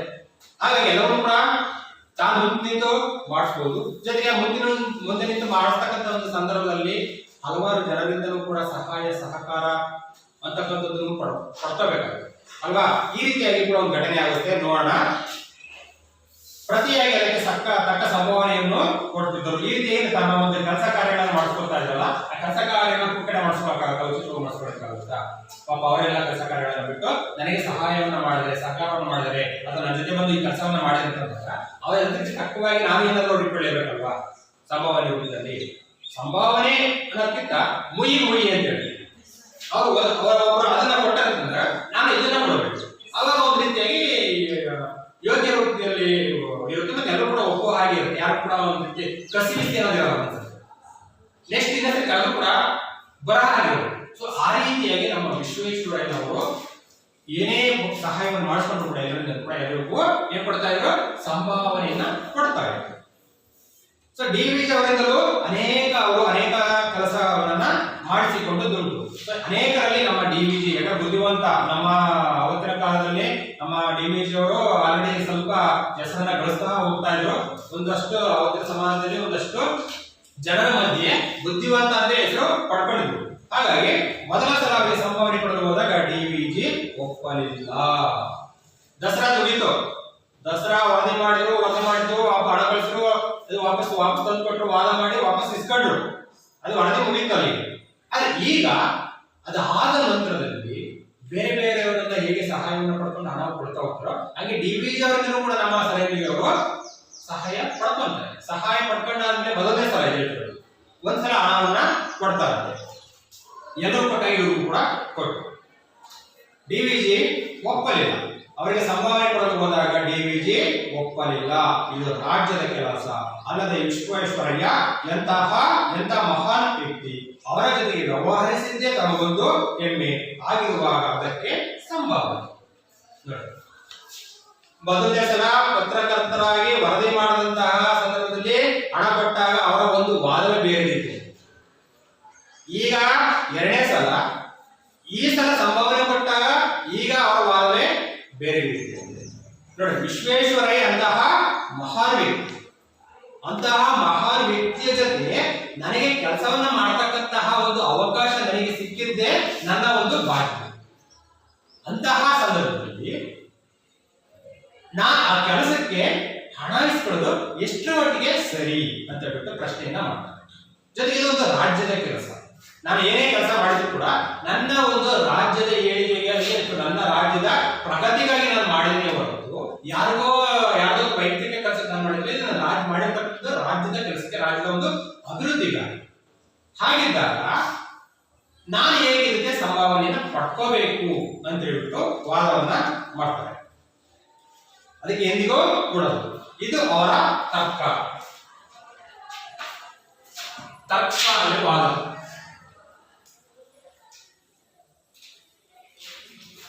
ತರ್ಕ ಅಂದ್ರೆ ವಾದ. ಆದರೆ ಈ ತರ್ಕ ನಡೆಯಲಿಲ್ಲ. ಡಿ ವಿ ಜಿ ಒಂಟಾದರೆ ವಿಶ್ವೇಶ್ವರಯ್ಯ ಜಗಮಂಡು. ಯಾಕಂದ್ರೆ ಮೊದಲನೇ ಸಲ ಪತ್ರಕರ್ತರಾಗಿ ವರದಿ ಮಾಡಿದಾಗ ಅವಾಗ ಡಿ ವಿ ಜಿ ಅವರು ವಾದ ಒಂದು ರೀತಿ ಸರಿಯಾಗಿ ಇದೆ ಅಂತ ಸುಮ್ಮನಾಗಿದ್ರು. ಯಾಕಂದ್ರೆ ನಾವು ಹಣ ಕೊಟ್ಟರು ಕೂಡ ಅದಕ್ಕೆ ಓಡಾಟ ಖರ್ಚು ಇದ್ರೆ ಪತ್ರಕರ್ತರವರೇ ಪತ್ರಿಕೋದ್ಯಮದವರೇ ಕೊಡ್ಬೇಕಾಗ್ತದೆ. ಅವ್ರು ಕಳಿಸಿರ್ತಾರೆ, ಅವ್ರ ಪ್ರಕಾರ ಖರ್ಚು ವೆಚ್ಚ ನೋಡ್ಕೊಳ್ತಾರೆ ಅನ್ನೋದಿತ್ತು. ಆದ್ರೆ ಈಗ ಕೆಲಸ ಮಾಡಿಸ್ಕೊಂಡ್ರೆ ಯಾರು? ಈಗ ನಮ್ಮನೆಗೆ ಒಂದು ಕೆಲಸ ಇರುತ್ತೆ, ನಮ್ಮನೆ ಕೆಲಸ ಮಾಡ್ಲಿಕ್ಕೆ 4 ಜನ ಕೂಲಿ ಕಳಿಸ್ತೀವಿ. ಕೂಲಿ ಕಳಿಸ್ಬಿಟ್ಟು ಕೆಲಸ ಮಾಡಿಸ್ಕೊಂಡ್ರೆ ಸಂಬಳನೆ ಕೊಡಲೇಬೇಕು ತಾನೆ, ಕೂಲಿ ಕೊಡಲೇಬೇಕು. ಇದು ಸರಿಯಾದಂತಹ ನ್ಯಾಯ, ಸರಿಯಾದಂತಹ ವಿಧಾನ ಕೂಡ. ಮಾಡಿಸ್ಕೊಂಡು ಕಳಿಸ್ಲಿಲ್ಲ ಅಂತಂದ್ರೆ ಅದು ಕೂಡ ತಪ್ಪಾಗುತ್ತೆ. ಅಥವಾ ಅದನ್ನ ಆ ಕೂಲಿ ಕೆಲಸಕ್ಕೆ ಬೇರೆ ಕೊಡ್ಲಿಕ್ಕೆ ಬರುತ್ತಾ? ಇಲ್ಲ. ನನ್ನ ಮನೆ ಕೆಲಸ ನಾನೇ ಕೊಡ್ಬೇಕು ಅಂತ ಬೇರೆ ಕೊಡ್ಲಿಕ್ಕೆ ಬರಲ್ಲ. ಅದೇ ರೀತಿಯಾಗಿ ಇದು ಕೂಡ ನಮ್ಮ ವಿಶ್ವೇಶ್ವರಯ್ಯ ಈಗ ಅದನ್ನ ಹೇಳ್ತಿರೋದು. ಮೊದಲನೇ ಸಂದರ್ಭದಲ್ಲಿ ನಡೆದಂತಹ ಘಟನೆ ಬೇರೆ, ಇದು ನನ್ನ ವೈಯಕ್ತಿಕ ಕೆಲಸ ಅಲ್ವಾ? ನನ್ನ ವೈಯಕ್ತಿಕ ಕೆಲಸ ನೀವು ಮಾಡಿದಂತಾಗ ನಿನಗೆ ನಾನು ಏನ್ ಮಾಡಬೇಕು? ಸಂಭಾವನೆ ಕೊಡ್ಲೇಬೇಕು. ಇದನ್ನ ನೀವು ಬೇಡ ಅನ್ನೋ ಹಾಗೆ ಇಲ್ಲ ಅಂತ ಹೇಳ್ಬಿಟ್ಟು ಅವ್ರು ಎಷ್ಟೇ ವಾದ ಮಾಡಿದ್ರು ಕೂಡ ಇವರು ಈಗ ತಾನು ಹಿಡಿದಂತಹ ಒಂದು ಪಟ್ಟನ್ನ ಸರಳ ಮಾಡಿ ಬಿಡಲಿಲ್ಲ. ಬಿಗಿಯಾಗಿ ಇವರು ಅದಕ್ಕೆ ಅವರು ಮುಂಟಾದ್ರೆ ಡಿ ವಿ ಜಿ ಮುಂಟಾದ್ರೆ ಇವರು ಜಗಮಂಡು ಅದಕ್ಕೆ ಹೇಳಿಲ್ಲ ಅಂತ ಪದವನ್ನ ಬಳಕೆ ಮಾಡಿದ್ರು. ಹಾಗಾಗಿ ಇವರು ಬಿಡ್ಲಿಕ್ಕೆ ರೆಡಿ ಇಲ್ಲ. ಇದು ನನ್ನ ವೈಯಕ್ತಿಕ ಕೆಲಸ. ನಾನು ಹೇಳಿದಲ್ಲಿ ಈಗ ಇದು ನನ್ನ ವೈಯಕ್ತಿಕ ಕೆಲಸ, ನನಗೆ ಇದಕ್ಕೆ ಹಣ ಬರುತ್ತದೆ, ನೀವು ತೆಗೆದುಕೊಳ್ಳಲೇಬೇಕು. ನೋಡಿ, ನನಗೆ ನನ್ನ ವೈಯಕ್ತಿಕ ಕೆಲಸ ಮಾಡ್ತೀನಿ ಅಂತಂದಾಗ ನೀವು ಇದು ತಗೊಳ್ಳೇಬೇಕು. ನೀವು ಯಾವುದೇ ಕಾರಣಕ್ಕೂ ಬೇಡ ಅನ್ನಂಗಿಲ್ಲ ಅಂತ ಬಿಟ್ಟು ಹೇಳ್ತಾರೆ. ಇಲ್ಲದಿದ್ದರೆ ಮುಂದೆ ನಿಮ್ಮ ಸಹಾಯವೇ ಬೇಡ. ಒಂದ್ ವೇಳೆ ಇದನ್ನ ಕೆಲಸ ಮಾಡಲಿಲ್ಲ ತಗೊಳ್ಳಿಲ್ಲ ಅಂತಂದ್ರೆ ನಿಮ್ ಸಹಾಯ ನನಗೆ ಮುಂದಕ್ಕೆ ಬೇಡ ಅಂತ ಬಿಟ್ಟು ವಾದ ಮಾಡ್ತಾರೆ. ಹಾಗಾಗಿ ಅನಿವಾರ್ಯವಾಗಿ ಏನ್ ಮಾಡಿದ್ರು, ಏನಿದೆ ನಿಮ್ಮ ಮುಂದೆ ಸಹಾಯ ಬೇಡ ಎಂದು ಕೋಪಿಸಿಕೊಳ್ತಾರೆ. ಆಯ್ತು, ತೆಗೆದುಕೊಳ್ಳಲು ಡಿವಿಜಿ ಒಪ್ಪಿದರು. ಮುಂದೆ ವಿಶ್ವೇಶ್ವರಯ್ಯ ಅವರಿಗೆ ಪ್ರತಿ ಸಲವೂ ಚೆಕ್ ಕೊಡುತ್ತಾ ಹೋದರು, ಡಿವಿಜಿ ಪಡೆಯುತ್ತಾ ಹೋದರು. ಆದರೆ ಆ ಚೆಕ್ಗಳು ಬ್ಯಾಂಕಿನ ಮೆಟ್ಟಿಲನ್ನ ಹತ್ತಿದರೆ ತಾನೇ. ಎಷ್ಟು ಚೆನ್ನಾಗಿದೆ. ಒಟ್ಟಾರೆ ವಿಶ್ವೇಶ್ವರಯ್ಯನವರು ವಾದ ಮಾಡಿ ತಗೊಳ್ಳೇಬೇಕು ಅಂತ ಹೇಳ್ಬಿಟ್ಟು ಹಠ ಮಾಡಿ ಕೊಟ್ಟು ಇವರು ಮನಸ್ಸಿಲ್ಲದ ಮನಸ್ಸಿನಿಂದ ಇಸ್ಕೊಂಡು. ಅದೇ ಒಂದು ಕಥೆಯಲ್ಲಿ ಟ್ವಿಸ್ಟ್ ಇದೆ. ಕೊನೆಯಲ್ಲಿ ಇವು ಬ್ಯಾಂಕಿನ ಮೆಟ್ಟಿಲನ್ನ ಹತ್ತಿದರೆ ತಾನೇ. ಏನಂತ ಬ್ಯಾಂಕಿಗೆ ಕೊಡ್ಲೇ ಇಲ್ಲ ನೋಡ್ರಿ. ಯಾವುದೇ ಒಂದು ಚೆಕ್ ಆಗಲಿ ಹಣ ಆಗಲಿ ನಮ್ಮ ಹತ್ರ ಹಂಗೆ ಇಟ್ಕೊಂಡ್ರೆ ಅವರ ಖಾಲಿ ಪೇಪರ್. ಈ ಪೇಪರ್ ಖಾಲಿ ಇದೆಯಲ್ಲಪ್ಪ, ಇದು ಪೇಪರ್, ಇದು ಪೇಪರ್. ಚೆಕ್ ಆದ್ರೂ ಕೂಡ ಅಷ್ಟೇ ಪೇಪರ್ ರೂಪದಲ್ಲಿ ಇರ್ತಕ್ಕಂಥದ್ದು, ಹಣವಾಗಲೂ ಕೂಡ ಪೇಪರ್ ರೂಪದಲ್ಲಿ ಪೇಪರ್ ಇಂದನೇ ಮಾಡಿರ್ತಕ್ಕಂಥದ್ದು. ಅಂದ್ರೆ ಬಳಕೆ ಇರ್ತಕ್ಕಂಥ ಕಾಗದದ ಬೇರೆ ವಿಧಾನ ಆಗಿದೆ. ಅಂದ್ರೆ ಕಾಗದದಿಂದನೇ ಮಾಡಿರ್ತಾರೆ. ಆ ಕಾಗದ ಹಣವಾಗಿ ಪರಿವರ್ತನೆ ಆಗ್ಬೇಕಂದ್ರೆ ಏನ್ ಮಾಡಬೇಕು? ಬ್ಯಾಂಕಿಗೆ ಹೋಗ್ಬೇಕು. ಗಟ್ಟೆಗೆ ಅದನ್ನೇ ಬ್ಯಾಂಕಿಗೆ ಹೋಗ್ಬೇಕು. ಅದನ್ನ ನಮಗೆ ಅಕೌಂಟಿಗೆ ಹಾಕಬೇಕು. ನಮ್ಮ ಅಕೌಂಟಿಗೆ ಹಾಕಿದಾಗ ಅದನ್ನ ಅವರಿಗೆ ಕ್ಯಾಶ್ ಕೂಡ ಕೊಡಬಹುದು. ಕೊಡಿಸಿದಾಗ ಆ ಚೆಕ್ ತಕ್ಕಂಥದ್ದು ಹಣದ ರೂಪವನ್ನ ಪಡ್ಕೊಳ್ಳುತ್ತೆ. ಇವ್ರೇನ್ ಮಾಡಿದ್ರು? ಇವ್ರಿಗೆ ಇಷ್ಟ ಇರಲಿಲ್ಲ. ಚೆಕ್ಗಳನ್ನ ಅವ್ರು ಕೊಡ್ತಾ ಹೋದ್ರು ಬಲವಂತಕ್ಕೆ ಇಸ್ಕೊಂತ ಹೋದ್ರು. ಆದ್ರೆ ಒಂದು ಸಲವೂ ಕೂಡ ಆ ಚೆಕ್ಗಳನ್ನ ತಗೊಂಡೋಗಿ ಬ್ಯಾಂಕಿಗೆ ಕೊಡ್ಲಿಲ್ಲ. ಇಸ್ಕೊಂಡಿದ್ದು ಮನೆಯಲ್ಲಿ ಇಟ್ಟಿದ್ದೇ ಆಯ್ತು. ಸೊ ಚೆಕ್ಗಳು ಚೆಕ್ಕಾಗಿಯೇ ಉಳಿದವು, ಒಂದು ಪೇಪರ್ ಆಗೇ ಉಳಿದು ಚೆಕ್ಕಾಗಿಯೇ ಉಳಿದವು. ಅದು ಹಣದ ರೂಪವನ್ನ ಯಾವತ್ತೂ ಕೂಡ ಮಾಡ್ಕೊಳ್ಳಿ. ವಿಶ್ವೇಶ್ವರಯ್ಯ ಏನಾಯ್ತು? ವಿಶ್ವೇಶ್ವರಯ್ಯ ನಾನು ಕೊಟ್ಟಿದ್ದೀನಿ ಅನ್ನೋ ಸಮಾಧಾನ ಇವರಿಗೆ. ಆದ್ರೆ ಇವರಿಗೆ ನಾನು ಇಸ್ಕೊಂಡ್ರು ಕೂಡ ಹಣವಾಗಿ ಪರಿವರ್ತನೆ ಮಾಡ್ಕೊಂಡಿಲ್ಲ, ನಾನು ಉಚಿತವಾಗಿಯೇ ಮಾಡಿದ್ವಿ ಅನ್ನೋ ಒಂದು ಸಮಾಧಾನ. ಅಲ್ಲಿ ಒಟ್ಟಾರೆ ಇಬ್ರು ಕೂಡ ಗೆದ್ದರು. ಯಾಕಂದ್ರೆ ವಿಶ್ವೇಶ್ವರಯ್ಯನವರು ನಾನು ಪುಕ್ಕಟೆ ಕೆಲಸ ಮಾಡಿಸ್ಕೊಂಡಿಲ್ಲ ಅನ್ನೋ ಒಂದು ಸಮಾಧಾನ ಅವರಿಗೆ. ಮೂರಿಗೆ ಮೈಯಿಲ್ಲ ಇವ್ರಿಗೆ, ಜೊತೆಗೆ ನಾನು ಇಸ್ಕೊಂಡಿಲ್ಲ ಅನ್ನೋ ಒಂದು ಇವರಿಗೆ. ಒಟ್ಟಾರೆ ಇಬ್ರು ಕೂಡ ಗೆದ್ರು. ಒಟ್ಟಾರೆ ಇಬ್ರು ಕೂಡ ಯಶಸ್ವಿಯಾದರು. ರಾಜ್ಯದ ಅಭಿವೃದ್ಧಿಗೆ ಇಬ್ರು ಕೂಡ ಕೈ ಜೋಡಿಸಿ ಹಲವಾರು ಕೆಲಸ ಕಾರ್ಯಗಳನ್ನು ಮುಂದೆ ಇವರು ಮಾಡ್ತಾ ಹೋಗ್ತಾರೆ. ಇಲ್ಲಿಗೆ ಇವತ್ತಿನ ಪಾಠ ಇರಲಿ, ಇವತ್ತು ಕಂಪ್ಲೀಟ್ ಮಾಡ. ಇದಕ್ಕೆ ಸಂಬಂಧಪಟ್ಟಂತೆ ನಾಳೆ 5 ಪ್ರಶ್ನೆಗಳನ್ನ ಮಾಡಿಕೊಂಡು ಬನ್ನಿ. ಜೊತೆಗೆ ವಿಶ್ವೇಶ್ವರಯ್ಯನವರನ್ನ ಮೈಸೂರಿನ ದಿವಾನರಾಗಿ ನೇಮಿಸಿದಂತಾರೆ ಯಾರು? ನಾಲ್ವಡಿ ಕೃಷ್ಣರಾಜ ಒಡೆಯರ್ ಅವರು ಅಲ್ವಾ? ವಿಶ್ವೇಶ್ವರಯ್ಯನವರು ದಿವಾನರಾಗಿದ್ದಂತಹ ಸಂದರ್ಭದಲ್ಲಿ ಮೈಸೂರಿನ ಯುವ ಪತ್ರಕರ್ತ ಯಾರಾಗಿದ್ರು? ವೆರಿ ಗುಡ್, ಡಿವಿಜಿ ಅವರು ಯುವ ಪತ್ರಕರ್ತರಾಗಿರ್ತಾರೆ. ಸೊ ವರದಿಗಾರರೆಲ್ಲರಿಗೂ ಕೂಡ ವಿಶ್ವೇಶ್ವರಯ್ಯನವರು ಏನನ್ನ ಕೊಟ್ಟರು? ದೊಡ್ಡ ಮೊತ್ತದ ಸಂಭಾವನೆಯನ್ನ ಕೊಟ್ಟರು. ಡಿವಿಜಿ ಅದನ್ನ ತಗೊಂಡ್ಬಿಟ್ಟು ಏನ್ ಮಾಡಿದ್ರು? ನೇರವಾಗಿ ವಿಶ್ವೇಶ್ವರನ್ನ ಕಂಡ್ಬಿಟ್ಟು ಅದನ್ನ ವಾಪಸ್ ಕೊಟ್ಟರು ಅಲ್ವಾ? ಇಲ್ಲಿ ಅಷ್ಟರಲ್ಲಿ ನಾಳೆ ಕಂಟಿನ್ಯೂ ಮಾಡೋಣ.